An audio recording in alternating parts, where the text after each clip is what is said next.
Hi everybody, and welcome to Teaching and Learning Encounters for 2021.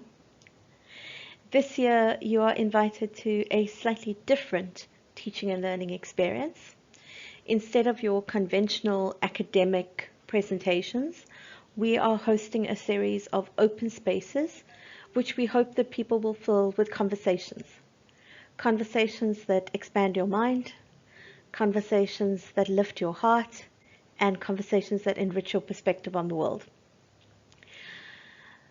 The space that we've created is a little bit different, and so the purpose of today's session is to talk you through that space and to help you to navigate it a little bit better when you join us at Teaching and Learning Encounters. So let's talk a little bit about navigating the TLE space. The TLE space is composed of 5 days. Friday, tomorrow, very excited, starts with an event opening and 2 open spaces, and there's an end of day review. Similarly, Monday has a shorter opening event, 2 substantial open spaces with a lunch break in between, and a review session at the end of the day. Tuesday's a chance to stop, to breathe, to take in what's happened over the past 2 days, and to engage in a little bit of care and connection. So we invite you to join us for a set of activities that will help you to care and connect, care for yourself and connect with others. Wednesday starts again with a little event opening to help us find our feet in the space. And again, there are 2 open space sessions, a morning session and an afternoon session. And we really look forward to seeing you at those. We close with a little review, and then Thursday is a bit of a differently shaped day. We have a care and connect session in the morning, and then an event closing in the afternoon. The whole TLE space is happening in a platform called KikoChat. KikoChat works in such a way that it enfolds, it takes in a whole lot of different offerings. We are largely going to be using Zoom and Google Docs and Wonder.me and some web spaces, and you'll be able to access those via KikoChat.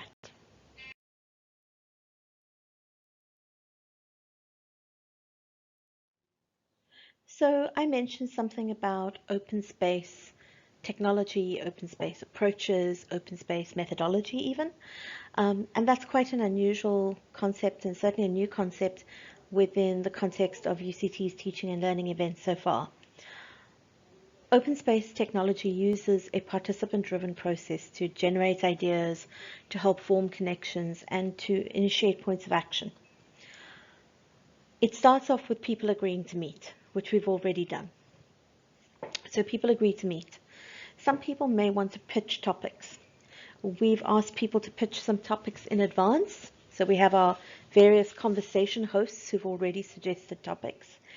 And we've also asked people to, we will ask people to continue to suggest topics over the course of the event. During the event itself, discussions will start. Some discussions will start and happen and end at the event. Other discussions will start and happen and continue after the event, and that's fine. We should have some way to capture or record those key ideas. We're not recording the event on video, so we're not doing AV recordings of the event because we want to create a space that is as immediate as possible for the people participating in it and that is as safe as we possibly can create it. So there'll be a process for recording ideas, and then you take those ideas forward into different roles, into different spaces. So open spaces are created around 4 principles and 1 law. The principles are whoever comes is the right people. Whenever it starts is the right time. When the conversation is over, it is over, and whatever happens in the conversation is the only thing that could have happened. I really like these principles because I think that it relieves us from the weight of expectation and actually to some extent from the weight of shame. So we show up with open hearts and open minds ready to talk, and that is our expectation. Whoever joins us in that conversation is the right people to join us. When we're done talking to those people about something, when the conversation is over, it is over. Okay, And then the law that governs the open space process is the law of 2 feet. And the law of 2 feet states that if during the course of a session you find yourself in a space where you are not learning and you are not contributing, feel free to move to another session or space. So again, the law of 2 feet is simultaneously liberating and terrifying. It's liberating in the sense that if you arrive and something isn't going in a way where you feel like you're making a useful contribution, using your time well, you could seek out something else to do in that time. Or, frankly, you can go and sit in the spa for a few minutes, listen to some beautiful music, and help yourself to a cup of tea. And that would also be a perfectly reasonable use of the time. It's a little bit terrifying because sometimes as a presenter or a host, we might feel a little bit concerned about people just leaving. But it's far better that people find spaces where the conversation works for them, find spaces where the conversation challenges and enriches them, than that they stay out of any sense of obligation. So every morning in the opening sessions, and again towards the ends of the days, we'll just chat about these agreements. Open spaces are spaces that are structured to create conversation, to create dialogue, to create engagement between people. And that means that we have to all be aware of what the rules are.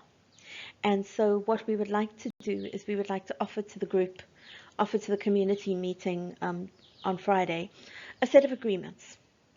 To be as present as you can in the conversation, to be open, to be curious, to be as generous and gentle with each other and ourselves as we are capable of, to consider taking a few risks, to treat personal disclosures as confidential, to keep what's shared in a session in the session, and to slow down and breathe. And what we suggest that hosts and co-hosts do is that they remind people of these agreements. So our goal here is to create spaces that are simultaneously as safe as possible and also as brave as possible. So we're not about quoting people outside the space necessarily. It's about saying, what have I learned from the space? And how have I created a space for others to learn alongside me? So I'm going to just chat very quickly about 4 roles that people take up in the open space. And the first one is the idea of being a host. And the primary function of a host is to spark a conversation. So in the case of our particular construction of it, before the actual event, hosts propose a topic. They schedule the topic on the program in consultation with us. They can request a co-host if they want. And then on the day, all that they have to do is they have to welcome their participants to the session, remind their participants of the agreements, identify a scribe or scribes to capture the discussion, and then introduce the topic at hand. Thereafter, we would encourage our hosts to enjoy the conversation along with the people who are with you. Don't feel like you have to overstructure it. Don't feel like you have to be in control of it. Just surrender to the conversation and see what there is to be learned. The other 3 roles are the roles of the participant, the co-host, and the scribes. We ask of our participants that primarily you arrive with an open heart and an open mind. We also ask you to choose the conversations where you want to be. Don't go to a conversation because you feel you have to be there. Don't go to a conversation because you think it's a worthy conversation. Go because you want to be part of that worthy conversation. If a conversation makes you uncomfortable, exercise your law of 2 feet. Find a space where you can be productive. Another kind of category of participants in the space is the co-host. This is an optional role. Some rooms may have co-hosts, either if we think the room is going to be very big, or if the host has indicated that they'd like a little bit of extra support, there'll be a co-host and they'll be there to facilitate the conversation if needed, or to manage the tech or any of those kinds of things. And then finally, there's scribes. Ideally, a scribe volunteers from the group and keeps a record of the conversation in the Kiko space itself. However, some groups may feel like they want to scribe communally, and that's absolutely okay. And then you'll have multiple people on the Google Doc scribing together, and that could be a really rich and rewarding experience. Okay, so we have this awesome open space, but what are we going to talk about on the day? So For each day, there is a detailed program. We've started the program fairly lightly with just one choice for each of Friday's morning sessions, really to allow people an opportunity to explore the space, find their way into a room, figure out how to be there.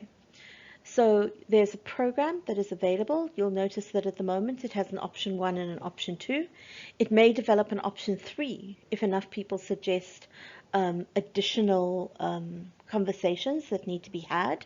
In each instance, there's an indication of the day, the date, and the time. There's an indication of the topic, and there's also an indication of where this conversation is happening in the Kiko chat space. And you'll be able to see that when you go in, when you click on the Kiko chat link and enter the space, you'll be able to see day 1, room 1, and the topic for conversation there as well. If you'd like to hear a little bit more about the topics that people are proposing, you're very welcome to click on the Padlet that's on the Teaching and Learning page. The link is below. You're welcome to click on that Padlet, and you'll notice that some of our co-hosts have given us titles and brief descriptions. Some of our co-hosts have given us titles and images. Some of them have given us titles and a little voice note. And so we would encourage you to please feel free to explore that Padlet, to listen to the voice notes, to click on some of the images, to read through the little descriptions of the various topics that people are proposing for the event. So the mysterious Care and Connect days, i.e. Tuesday and Thursday next week. We've gathered a number of people, number of hosts, most of whom come from outside of UCT, who offer various kinds of activities for us to connect with our emotions, for us to connect with our experiences, for us to draw on different modalities, movement, dance, yoga, art, in order to process and locate some of our experiences over the last 2 years. There's some synchronous activities, for example, a biodanza workshop, a drawing workshop, and there's some asynchronous activities. The spa, which has some beautiful, peaceful music playing. You can pop into the spa to relax and just step back from things at any time where you want some quiet. There's also the playroom, which has a collection of asynchronous puzzles and games and various activities to give you a chance to engage more playfully with the space that you're in. So let's have a little look at what Kiko looks like. So when you get into the Kiko chat space, you will see that there is a main room space up here. And at the moment, we're colored in blue over here. That means we're in the main room. You'll be able to see that you can click on the Join Us tab or the little Join Us button, and that takes us into the Zoom room for the main space. You can also engage with the main room in terms of clicking on these various tabs up at the top here, and that will give you various bits of information. So for example, there's a clickable tab there that'll take you to a place to gather reflections for the day. On the left-hand side over here, you would be able to scroll down, and there will be multiple Kiko chat spaces, multiple sessions, multiple rooms that you can join. And on the opposite side of your screen down here at the bottom, you'll see that there's a little live chat button. This live chat accesses the whole of the UCT Kiko event. And so if you text something in here like, "Help, I'm lost," anybody who's live on that chat at the time will see that. And it's a great way to get advice or to find your way if you get a bit lost. Okay, this is a screenshot of an individual Kiko room. So this is day 1, room 1. And you'll see that up at the top here is your Zoom link for the conversation. So when you log on just before 12 o'clock and you want to join the live session, you click on the Join Us link up at the top here. You will also notice that what there is there'll be a couple of tabs at the top here, and that will allow you to, as is the case here, take some notes. But the Agreements tab is also available to you here. The program tab will be available at the top of this, above this line here, and so on. So once you enter the individual day 1, room 1 spaces, or day 1, room 2 spaces, you will be able to see a set of resources for each space. So then the next big question becomes, how can I get involved? And quite simply, the first thing you can do is come and register. If you haven't registered yet, we would strongly invite you to register. Please don't feel like registering is a requirement for you to attend every single session. Think of it as showing up at the most delicious buffet ever.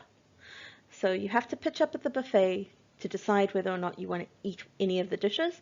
You have to register in order to come into the space. Invite colleagues to join you. If there are people that you've just been missing and longing to chat to, I would encourage you to bring them along with you. Ask them to register too. And then finally, think about hosting a conversation that you think is important. We all have these burning issues in our hearts that we just desperately want to talk to people about, and that we want to have them talk to us about, and that we want to get excited about together. And we would encourage you to offer to host a conversation. In order to host a conversation, email Shanali Gavada, that's me, or Tony Carr, my colleague, and we will make sure that you get a slot on the program and that your conversation is shared with everybody at the Teaching and Learning Encounters event.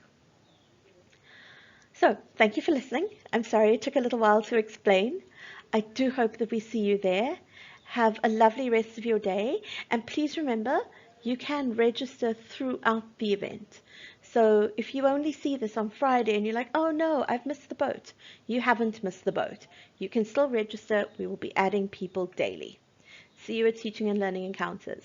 Bye for now.